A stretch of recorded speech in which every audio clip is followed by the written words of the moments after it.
स्त्री की असली खुशी आखिर दिखाई कहाँ देती है?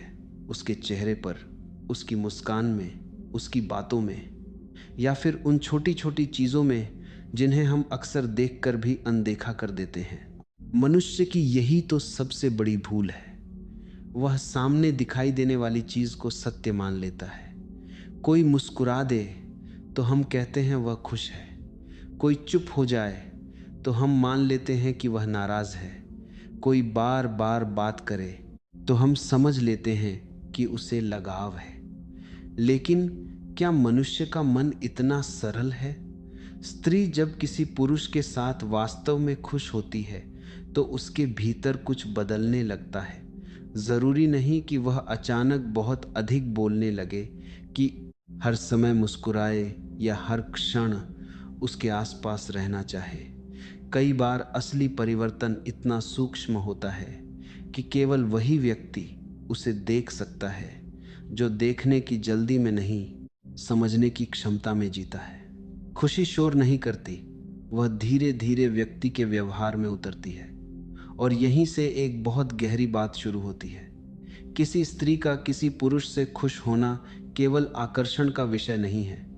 आकर्षण क्षणिक हो सकता है, उत्साह कुछ समय का हो सकता है, लेकिन सहजता, सहजता बहुत गहरी चीज़ है। जब किसी स्त्री को किसी पुरुष के साथ अपने होने में कोई डर नहीं रहता, जब उसे यह चिंता कम होने लगती है कि मैं कैसी दिखाई दे रही हूँ, वह मेरे बारे में क्या सोचेगा, तब उसके भीतर एक अलग ही प्रकार की स्वतंत्रता जन्म लेती है। सोचो, तुम्हारे सामने कोई स्त्री अपनी बात कहते समय बार बार शब्दों को नापना बंद कर दे। वह अपने विचारों को छिपाने के बजाय व्यक्त करने लगे। वह कभी हंसे, कभी नाराज हो, कभी असहमत हो, कभी बिल्कुल चुप रहे, लेकिन उसे यह भय न हो कि उसके इस रूप के कारण तुम उसे स्वीकार नहीं करोगे। क्या यह केवल बातचीत है या इसके पीछे कोई गहरी भावनात्मक सुरक्षा छिपी हुई है? यही पहला रहस्य है। किसी स्त्री की खुशी को उसकी मुस्कान से पहले उसकी सहजता में खोजो, क्योंकि मुस्कान तो सामाजिक शिष्टाचार भी हो सकती है, लेकिन सहजता अभिनय नहीं करती। जहां मन सुरक्षित होता है वहां व्यक्ति धीरे धीरे अपने मुखौटे उतारने लगता है। और ध्यान रखना, इसका अर्थ यह नहीं कि हर सहज स्त्री उस पुरुष से प्रेम करती है, नहीं। यही जगह है जहां समझ और अनुमान के बीच अंतर पैदा होता है। किसी एक संकेत को पकड़कर निष्कर्ष निकालना मन की जल्दबाजी है। वास्तविकता हमेशा संकेतों के पूरे प्रवाह में दिखाई देती है। तो फिर प्रश्न यह है, जब स्त्री किसी पुरुष के साथ भीतर से प्रसन्न होती है तो उसकी यह सहजता आगे किन रूपों में दिखाई देने लगती है? क्या वह केवल अपनी बातें साझा करती है, या उस पुरुष की छोटी छोटी बातों को भी अपने भीतर जगह देने लगती है? क्या वह केवल उसके साथ समय बिताना चाहती है, या उसके सामने अपने वास्तविक व्यक्तित्व को भी खुलने देती है? शायद सबसे सुंदर संकेत वही है जिसे देखने के लिए आंखों से अधिक संवेदनशीलता चाहिए। क्योंकि जब कोई स्त्री तुम्हारे साथ सचमुच सहज होती है, तब वह तुम्हें प्रभावित करने की कोशिश कम और स्वयं होने की कोशिश अधिक करने लगती है। और जहां किसी को स्वयं होने की स्वतंत्रता मिल जाए, वहां खुशी धीरे धीरे दिखाई नहीं देती, महसूस होने लगती है। लेकिन अब एक और सूक्ष्म प्रश्न उठता है। अगर भीतर की वह प्रसन्नता सचमुच गहरी हो, तो क्या वह केवल उसके स्वभाव में ही रहती है, या उसके व्यवहार की दिशा भी बदलने लगती है? आखिर किसी के साथ अच्छा महसूस करना और किसी को अपने जीवन में जगह देना, इन दोनों के बीच बहुत महीन अंतर है। और इसी अंतर को समझे बिना हम अक्सर संबंधों को गलत नाम दे देते हैं। जब कोई स्त्री किसी पुरुष के साथ भावनात्मक रूप से प्रसन्न रहने लगती है तो वह केवल अपने बारे में बोलने तक सीमित नहीं रहती। उसके भीतर सामने वाले को जानने की इच्छा पैदा होती है। वह पूछ सकती है, तुम्हारा दिन कैसा रहा, आज तुम इतने शांत क्यों हो? वह छोटी सी बात जो तुमने कुछ दिन पहले कही थी, उसे वह फिर से याद कर सकती है। यह कोई परीक्षा नहीं है, न ही प्रेम का प्रमाण पत्र, लेकिन किसी की बातों को अपने ध्यान में स्थान देना बताता है कि वह व्यक्ति उसके लिए केवल भीड़ का एक चेहरा नहीं रह गया है। यहाँ एक बहुत सुंदर अंतर समझना आवश्यक है। किसी को सुनना और किसी की बात सुनकर उसे भीतर जगह देना दोनों अलग बातें हैं। बहुत लोग सुनते हैं लेकिन ध्यान नहीं देते। कोई व्यक्ति जब सच में महत्वपूर्ण लगने लगता है तब उसकी कही हुई छोटी बातें भी मन में कहीं टिक जाती हैं। इसलिए कभी कभी संकेत उसके शब्दों में नहीं, उसकी याददाश्त में दिखाई देता है। फिर एक और परिवर्तन आता है साझेदारी का। वह अपने अनुभवों को केवल सूचना की तरह नहीं बताती, बल्कि उनमें तुम्हें शामिल करने लगती है। दिन में कुछ अच्छा हुआ तो बताने की इच्छा होती है, कोई परेशानी आई तो राय लेने का मन होता है, किसी चीज ने उसे हंसाया तो वह चाहती है कि तुम भी उसे जानो। यहाँ संबंध केवल बातचीत नहीं रह जाता, जीवन के छोटे छोटे क्षणों में दूसरे के लिए जगह बनने लगती है। लेकिन क्या इसका अर्थ यह है कि वह हर समय संपर्क में रहेगी? बिल्कुल नहीं। खुशी का अर्थ निर्भरता नहीं है। किसी स्त्री का अपने जीवन, काम, मित्रों और निजी समय को महत्व देना उसके भावनात्मक जुड़ाव को कम नहीं करता, बल्कि स्वस्थ संबंध में निकटता के साथ दूरी की स्वतंत्रता भी होती है। जो संबंध हर पल उपस्थिति की मांग करे वह प्रेम से अधिक भय पर टिक सकता है। और अब उस संकेत की ओर देखो जिसे लोग अक्सर गलत समझते हैं, असहमति। यदि वह तुम्हारी हर बात पर सहमत होने के बजाय कभी अपना अलग विचार रखती है तो इसे दूरी मत समझो। संभव है कि वह संबंध में इतनी सहज हो कि अपनी स्वतंत्र सोच को छिपाने की जरूरत ही न महसूस करे। जहाँ केवल प्रभावित करने की इच्छा होती है वहाँ व्यक्ति स्वयं को बदलता रहता है। जहाँ वास्तविक जुड़ाव होता है वहाँ वह अपने मत के साथ भी उपस्थित रह सकता है। यहीं से संबंध का एक नया आयाम खुलता है। खुशी केवल साथ हंसने में नहीं, बल्कि अलग सोचते हुए भी संवाद बनाए रखने में दिखाई देती है। वह तुम्हें प्रसन्न करने के लिए स्वयं को मिटाती नहीं, बल्कि तुम्हारे सामने अपने अस्तित्व को स्पष्ट रखती है। तो अब सवाल और गहरा हो जाता है। जब किसी पुरुष की उपस्थिति उसके लिए सच में मायने रखने लगे तो क्या वह केवल बातचीत और विचारों में दिखाई देगा, या फिर उसके समय चुनावों और छोटी छोटी प्राथमिकताओं में भी उसकी छाप दिखाई देने लगेगी? यहीं से कहानी भीतर की भावना से निकलकर जीवन के व्यवहार तक पहुंचती है। अब तक बात उसके भीतर की सहजता और फिर उसके ध्यान में बनने वाली उस जगह तक आ चुकी है जहां वह किसी पुरुष की बातों और अनुभवों को महत्व देने लगती है। लेकिन मनुष्य का वास्तविक लगाव केवल विचारों में नहीं रहता, वह धीरे धीरे उसके चुनावों में उतरता है। इसलिए अब प्रश्न यह नहीं है कि वह क्या कहती है, बल्कि यह है कि उसके जीवन की गति में उस पुरुष के लिए कितनी स्वाभाविक जगह बनने लगी है। ध्यान से देखो, समय हर व्यक्ति के पास सीमित होता है। हर दिन के 24 घंटे किसी के लिए नहीं रुकते। फिर भी हम उन्हीं लोगों के लिए अपने व्यस्त जीवन में स्थान बनाते हैं जिनसे जुड़ना हमें भीतर से अच्छा लगता है।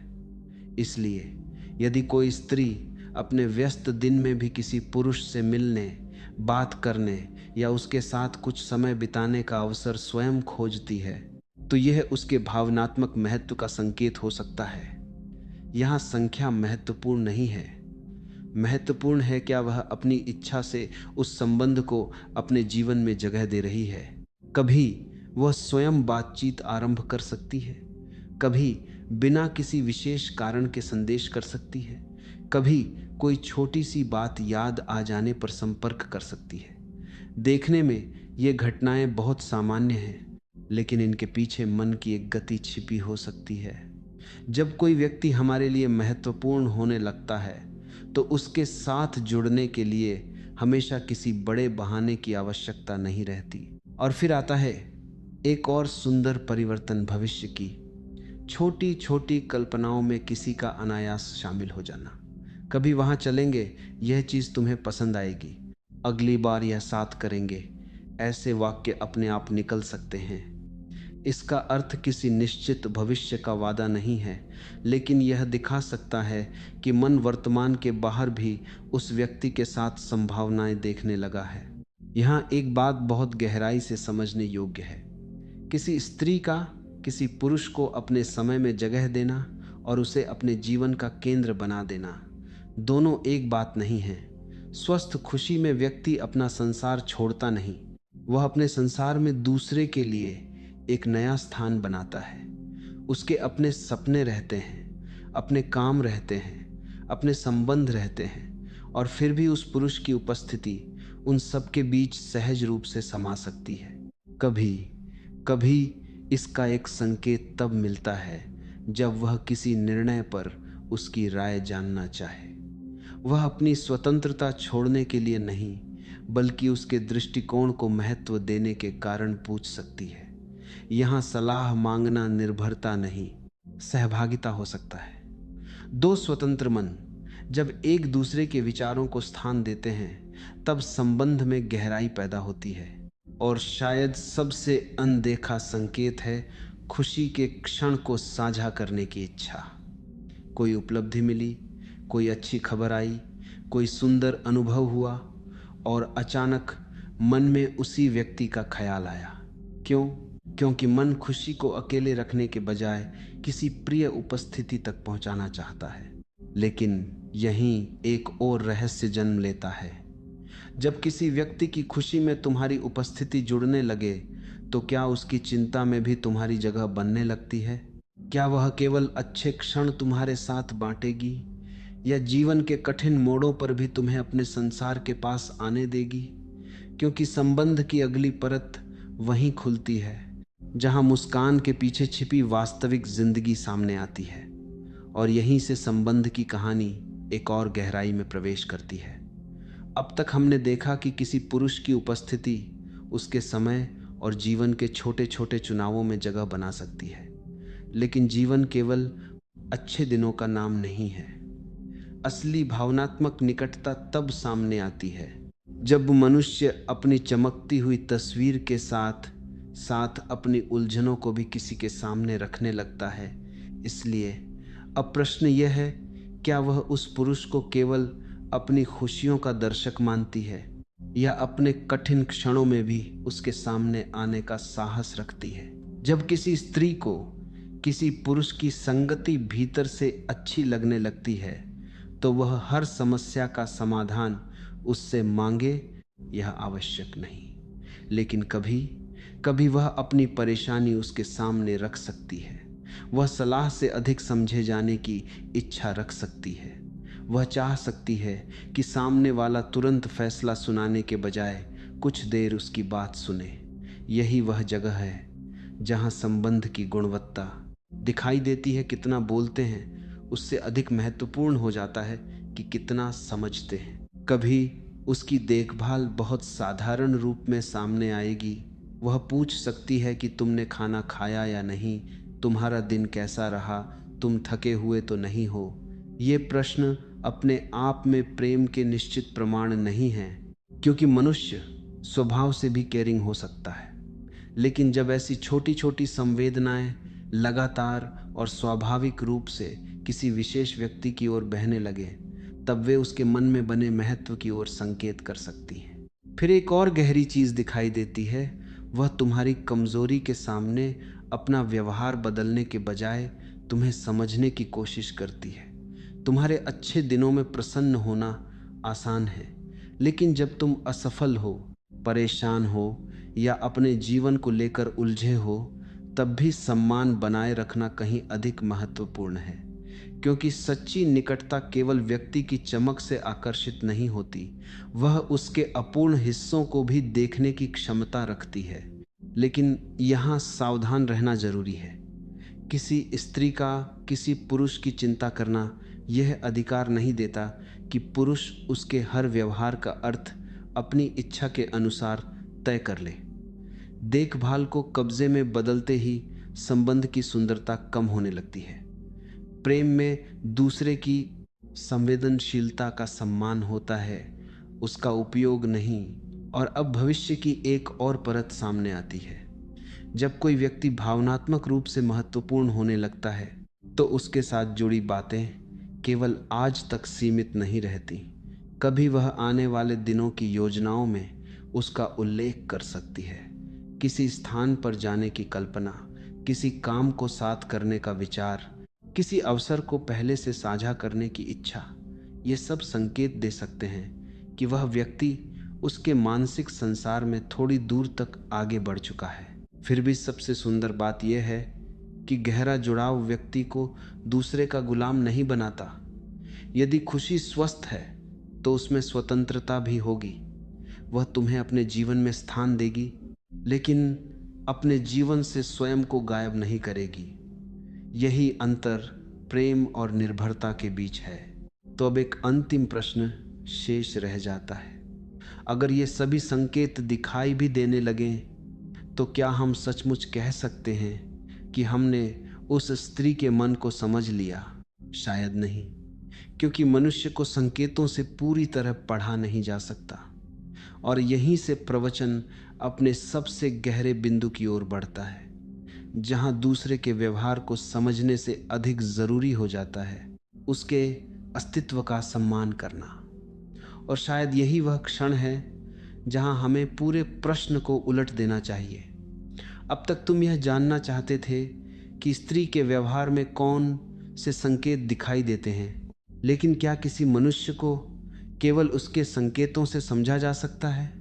क्या मुस्कान, समय, चिंता, बातचीत या भविष्य की कोई छोटी सी बात उसके पूरे मन का प्रमाण बन सकती है? नहीं, मनुष्य किसी पहेली की तरह नहीं है जिसे कुछ संकेत जोड़कर पूरी तरह हल कर लिया जाए। वह हर दिन बदलता हुआ एक जीवंत अनुभव है। इसलिए यदि किसी स्त्री के व्यवहार में तुम्हें अपनापन दिखाई दे तो सबसे पहली बुद्धिमानी यह नहीं कि तुम तुरंत उसका अर्थ निकाल लो। बुद्धिमानी यह है कि तुम उस अनुभव को सम्मान दो। उसके व्यवहार को अपने अधिकार का आधार मत बनाओ। यदि वह तुम्हारे साथ प्रसन्न है तो उस प्रसन्नता को पकड़कर रखने की कोशिश मत करो, क्योंकि जिस क्षण खुशी को पकड़ने की इच्छा पैदा होती है उसी क्षण उसमें भय घुलने लगता है। किसी स्त्री की खुशी का सबसे सुंदर सम्मान शायद यही है कि उसे अपनी इच्छा के अनुसार रहने दिया जाए।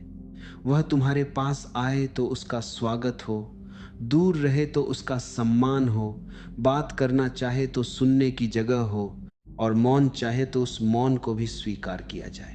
प्रेम वहां गहरा होता है जहां दूसरे की स्वतंत्रता तुम्हारे लिए खतरा नहीं बनती।